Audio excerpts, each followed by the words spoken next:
So, hi class. So, this time, subukan natin gumawa ng isang basic Photoshop editing.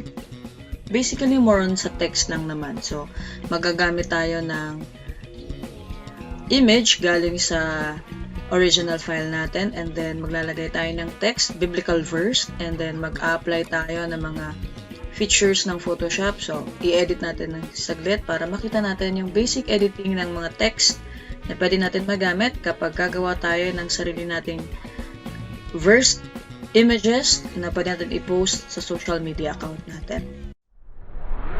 Hi class and welcome to our classroom. Are you ready? 1, 2, 3, 4, 5, 6, 7.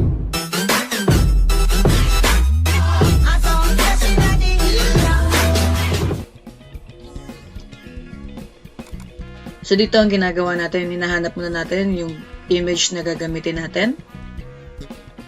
Yan, arrange muna natin kasi medyo magulo yung file na meron tayo dito. Yan. So meron tayong original image na kinuha natin somewhere in Manila. Yan. So load lang natin. So ang ginawa ko dito, inopen ko siya separate file and then I dragged it to the canvas na binuksan natin or ginawa natin last time. So by the way, yung size ng canvas natin ay 13 by 10. Yan. So naka-landscape siya. So adjust muna natin yung image natin. Press Ctrl T para lumabas yung mga margins na nakikita natin or yung mga markers rather na nakikita natin sa image para ma-adjust natin. And laging advice natin pag nag-a-adjust tayo ng image, yung corner ng image yung ginagamit natin para mag-adjust ng image and we press Shift para mag-adjust, hindi ma-deform yung image natin. So this time, maglalagay na tayo ng text. So, nandun yung tool ng text ginamit natin. So, dito ginamit muna natin yung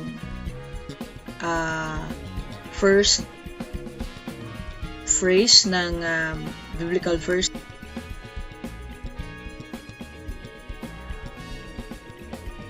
Ayan. Pili tayo ng design. So, tinanggal muna natin yung vertical spacing niya. Ayan. Pili tayo ng color. May napili na tayong font.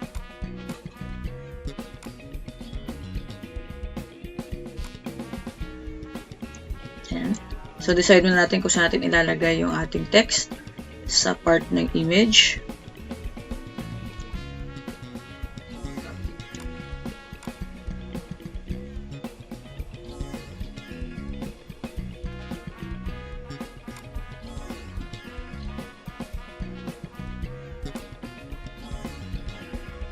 Ayan. So, second phrase naman. Yung ginawa natin dito, hinati-hati natin yung verse mismo by phrase and then binibigay natin ng design para magkaroon ng emphasis or dating yung message ng verse na napili natin. So, itong second phrase natin, eat or drink, pinalitan natin ng font at papalitan natin ng color din para mag-stand out siya. So, depende naman yan kung anong design ang gagamitin ninyo, kung anong design ang gusto nyong gamitin. Yan, pili tayo na medyo may kulay. Yan. And then tayo sa blending options. So, try natin lagyan ng stroke. Pilihan natin ng magandang kulay. Yan. So, pag naglalagay ako ng stroke sa kanya, laging nakaset sa 5 yung size ng stroke para medyo big enough dun sa text natin. Pero depende pa rin yun sa font size na gagamitin ninyo. Tsaka sa font design. And zoom out natin ng konti para makita natin yung effect. So, ayan. Ayan. Try natin dagdagan ng texture yung text. Ayan. Para medyo umangat siya ng konti at something different siya sa buong image natin. So, pili tayo ng texture na maganda.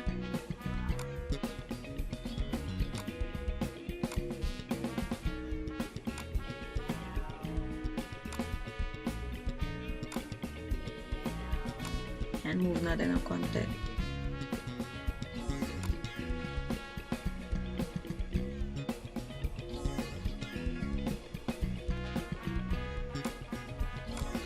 And this time, ang ginawa ko, dinuplicate ko yung first phrase na ginamit natin.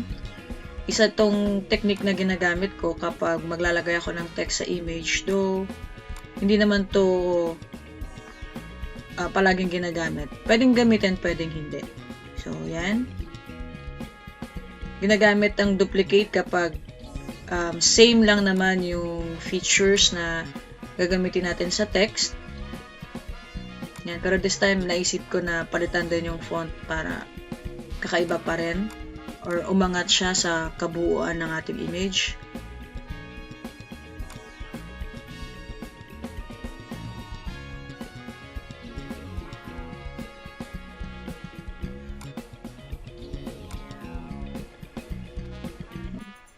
Nakadepende pa rin yan kung paano nyo ilalagyan ng size or isa-set yung size ng text natin.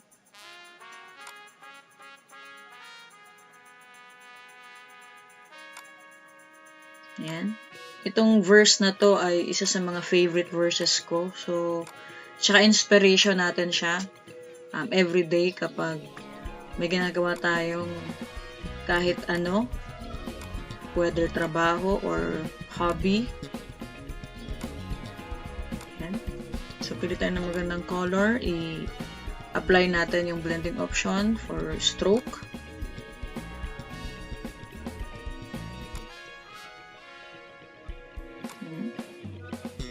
So, nakadepende pa rin yan sa taste ninyo kung paano nyo gagawin or ilalagyan ng design yung inyong image. So, pinapakita lang natin dito yung mga basic editing tools na pwede natin magamit sa paggawa ng images natin gamit ang Photoshop.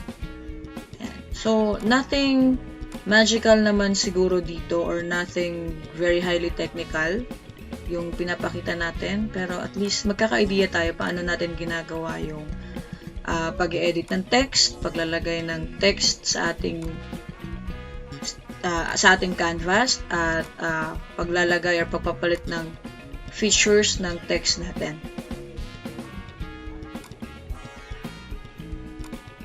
Ayan. Siyempre, pwede naman tayo mag-trial and error ng mga text kasi makikita naman natin siya sa ating design.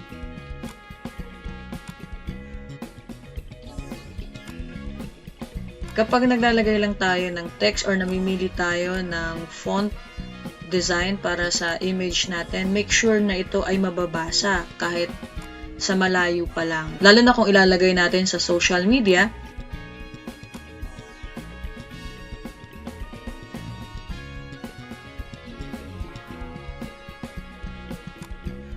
Maganda kung big enough yung text at mababasa natin kaagad yung text natin para to get attention to our viewers. Setup lang natin. Yan.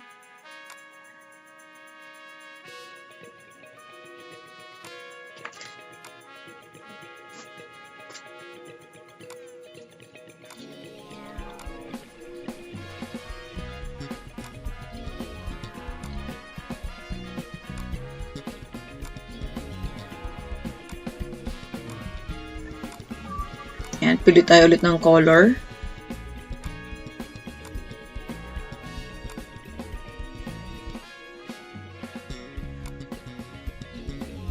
Yan, usually kapag gumagawa ako ng text, ang nilalagay ko or madalas ako naglalagay ng stroke or ng outer glow or outer shadow sa text para umangat siya sa against doon sa background natin. So, ganun yung ginagawa natin yan. Pero depende pa rin yan sa magiging content or design na gagawin mo. Ayan. Dito tayo sa last word. Ayan. God, yung ating last word. So, we make sure na ito ay kitang-kita. Okay? Kahit mabilis na may scroll yung social media natin, makikita siya kaagad. Pipili tayo ng color na angat. Okay? Solid or strong color. Maganda to. And ganun din ang pagpili natin sa font design niya. Okay? we'll make sure na it's big enough para makita siya kaagad.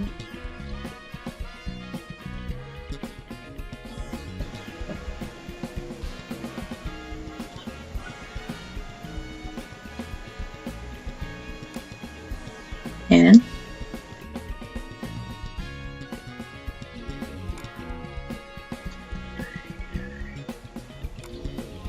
Adjust natin ng konti yung color.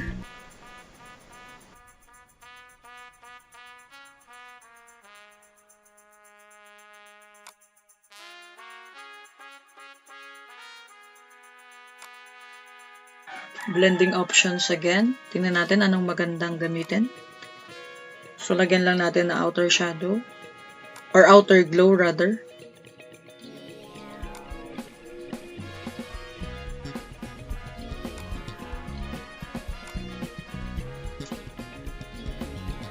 Yan. Tapos yung verse na mismo. So, importante yan. Pag maglalagay po tayo ng verse or gagamit tayo ng verse sa image, ilalagay din natin yung verse address nung message natin para sa mga manonood or sa mga titingin ng image natin, madali na lang ma-locate yung verse natin.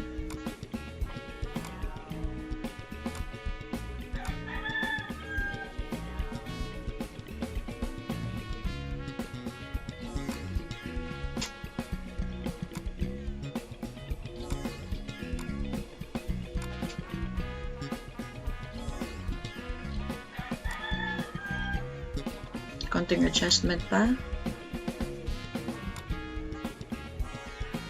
Ayan. Pwede po tayo mag-experiment ng posisyon ng ating text. Tingnan natin kung saan mas magiging maganda.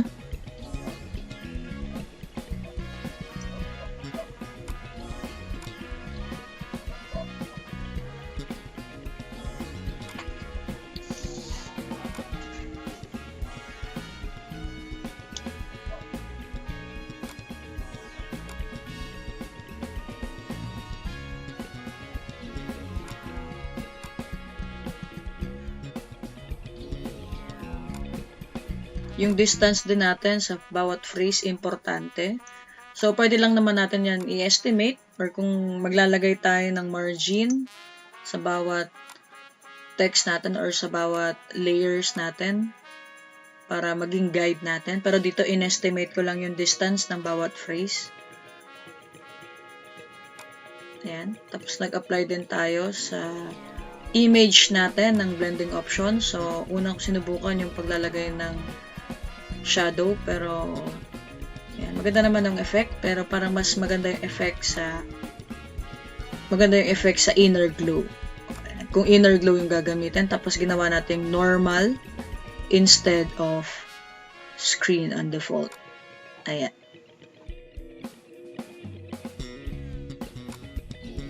So yan yung image na nabuo natin. Pwede natin siyang i-save as JPEG, and then pwede natin siyang i-upload sa ating social media.